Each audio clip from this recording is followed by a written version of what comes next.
Hello, today we'll be doing our presentation on the regeneration after destruction, secondary succession in Point Pleasant Park. In this presentation, we'll be looking at the ecology and succession of Point Pleasant Park over the last 20 years. We would like to recognize that Point Pleasant Park was originally an important spiritual gathering place for the Mi'kmaq people called Amantukati, which means spiritual place or place of the spirits. Point Pleasant Park is an urban park within an evergreen forest, mostly made up of softwood trees, red spruce being the most dominant species. This study started in 2004 as a way to measure secondary succession after the devastation of Hurricane Juan, a Category 2 hurricane which hit Nova Scotia on September 29, 2003. Succession describes the gradual and continuous change in species composition and community structure over time. Secondary succession happens when an ecological community is impacted by a disturbance. In this case, the disturbance is Hurricane Juan. Within this presentation, we will look at different factors to determine how the community has changed over this time period. These factors include species richness, which is the number of species found within a region of interest, total density or abundance, which are interchangeable terms which mean the number of individuals in a given species, and lastly, species evenness, which is the distribution of abundance of different species within a community. The objectives for this presentation are to look at the forest community, the density of the dominant species in 2004 and 2023, species richness and evenness to see how they have changed over time. Our null hypotheses for the following questions are that the overall forest community has not changed over time, the density of the dominant species in 2004 and 2023 have not changed over time, and that the species richness and evenness within this community has not changed over time. Data was collected from 6 400-meter squared study sites in Point Pleasant Park, Halifax, Nova Scotia, from 2004 to 2024. All trees with a diameter at breast height greater than 2.5 centimeters at the study site were measured and their species were recorded. This data was used to determine the density of the two dominant species, red maple and red spruce, in each study site. 12 1-meter squared quadrats were placed semi-randomly throughout each study site.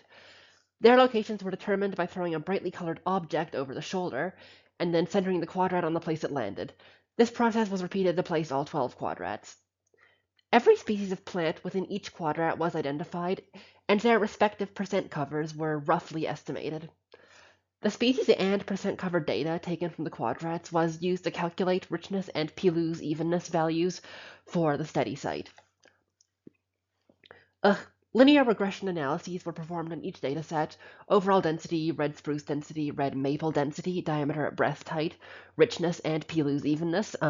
We chose to use linear regression because, as this research is interested in succession following disturbance, we wanted to see how much of the change in each of these variables since Hurricane Juan could be explained by time elapsed.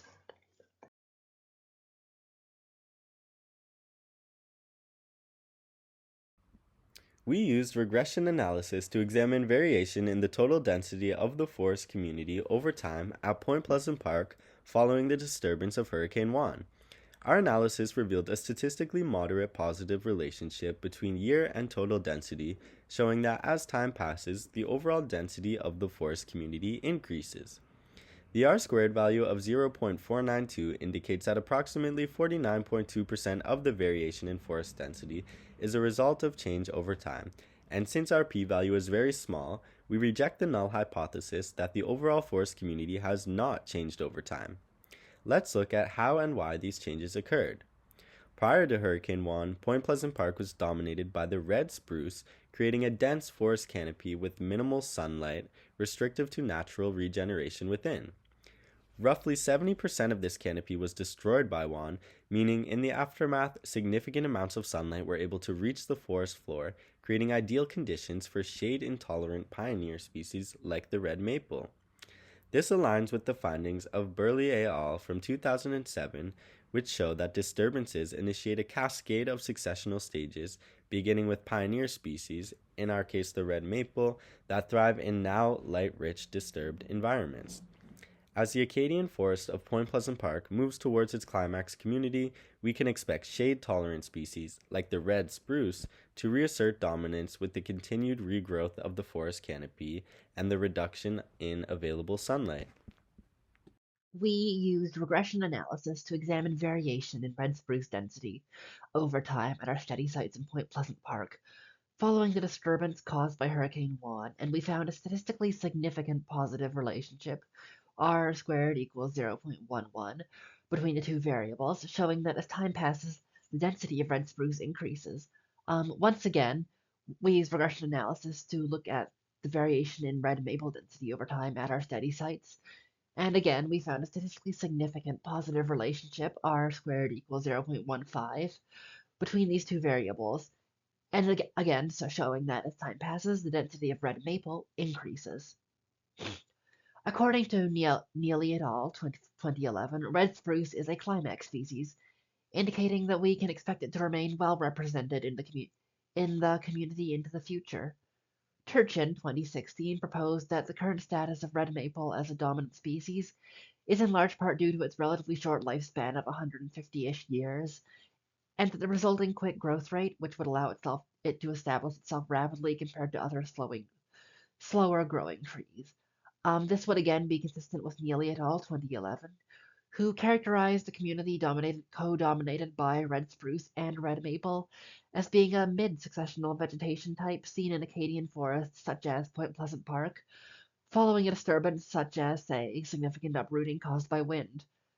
They predict that this community is likely to be succeeded by one dominated by red spruce and hemlock, red spruce and yellow birch, or hemlock and yellow birch. Due to the lifespan of red spruce as a co-dominant species, and due to the current establishment of red spruce as a co-dominant species and its long lifespan of 450 years from Church in 2016, we postulate that the succeeding climax community will likely retain red spruce as a dominant member. The species richness has increased significantly over the 20 years of research. We used a regression analysis to obtain an r-squared value of 0.6 with a p-value of 2.2 times 10 to the negative 16. We reject our null hypothesis as the p-value indicates a significant relationship between species richness and years since Hurricane Juan. This means that species richness has been on average increasing over the years. I predict that the species richness will continue to increase but will eventually plateau due to factors such as resource limitation when species have reached their carrying capacities. The second metric is Pylo's evenness, which measures how evenly a number of individuals are distributed between species. We used a regression analysis to determine Pylo's evenness had an r-squared value of 0.04 with a p-value of 0.07, indicating the relationship of evenness over the years is not significant, and therefore we accept the null hypothesis for this metric. This makes sense as evenness of communities tends to decrease as the community becomes more complex, due to many factors such as competition. However, with this relatively new succession, this community has not developed enough to have a significant trend. I predict that the evenness will continue to slightly decrease as a result of factors such as resource partitioning as the community matures. Pulling from the trends in our data and the succession theory, we can conclude that Point Pleasant Park is currently in a mid-succession stage, as seen but with the increasing density, specifically among the red spruce and red maple, and with the increasing species richness. As an urban park, Point Pleasant Park has many other factors that impact its succession process, including anthropogenic disturbances and the effects of fragmentation. Anthropogenic disturbances refers to human activities like trampling the environment, creating recreational pathways, and causing disturbances from pet traffic. All of these things are a constant at Point Pleasant Park, compacting the soil, disrupting root systems, and impacting species composition by favoring more resilient, early successional species over those of later stages. Fragmentation refers to the ecological impact brought about by breaking large habitats, like forests, into smaller patches resulting from urban development. Unlike continuous forest landscapes, Point Pleasant Park is bordered by urban development as it's in the core of Halifax. This increases the proportion of edge habitats, which include forest edges separated by buildings, roads, and other developments, causing this habitat to be exposed to more sunlight, wind, and temperature fluctuations, all of which make them more vulnerable to invasive species and unsuitable for shade-tolerant or sensitive species like those found on the interior of the forest. As previously mentioned, Point Pleasant Park, known as Amdugadi, was traditionally a significant gathering place for the Mi'kmaq people who have long used and taken care of the land. In addition to the current Western scientific methodologies we use to investigate, understand, and support the science of succession and other ecological processes, incorporating traditional knowledge and values, including those from the two-eyed seeing concept created by Elder Albert Marshall, would be valuable in supporting the recovery of Point Pleasant Park to a mature, vibrant, and dynamic Acadian forest. We could put this into practice by combining Western scientific approaches like planting with Mi'kmaq ecological knowledge that prioritizes minimal intervention, respect, and sustainability. Additionally, we could incorporate no interference zones where forest areas can regenerate without the disturbance of human influence, drawing from principles on Mi'kmaq stewardship and more. So overall, understanding Point Pleasant Park's current successional state, considering the challenges it faces as an urban park, and integrating indigenous knowledges with Western science are all valuable insights applicable to the management and recovery of Point Pleasant Park. To answer this question, we can see that in the 20 years following Hurricane Juan, the species richness data has shown a clear increase. This trend reflects the role of pioneer species, which are the first species to be established after a disturbance. These pioneer species stabilize the soil and create conditions for other species to thrive in. Over time, the environment becomes more habitable and new species move in, leading to an increase in species richness, which is what we can see in this graph. Our data suggests that pioneer species would have been critical in driving the increase in species richness over the last 20 years. So, to address this question, from Neely et al. 2004, we know that most of the stands of trees in the park before the disturbance were the same age. They were mature, which meant they were all quite vulnerable to damage from the hurricane winds. There weren't that many younger stands, which would have been protected by older stands from the winds. And so they argue that the wind damage may actually improve age diversity, as those mature stands that did survive will now exist alongside new stands that grew up post disturbance. And so they recommend that this diversity be maintained in order to perhaps reduce future hurricane damage. Did the hurricane impact some areas of the park more severely than others, and what historical evidence might support this? Some areas of Point Pleasant Park were in fact more severely impacted by Hurricane Juan due to a combination of topographical features, soil conditions, and disturbance history. In 2004, Neely et al. Found that 42% of Point Pleasant Park's area contains steep slope gradients that are more prone to erosion and tree uprooting. The high winds of Juan would have intensified these factors, increasing the severity of the damage to sloped areas or even coastal edges where root and soil systems are less stable.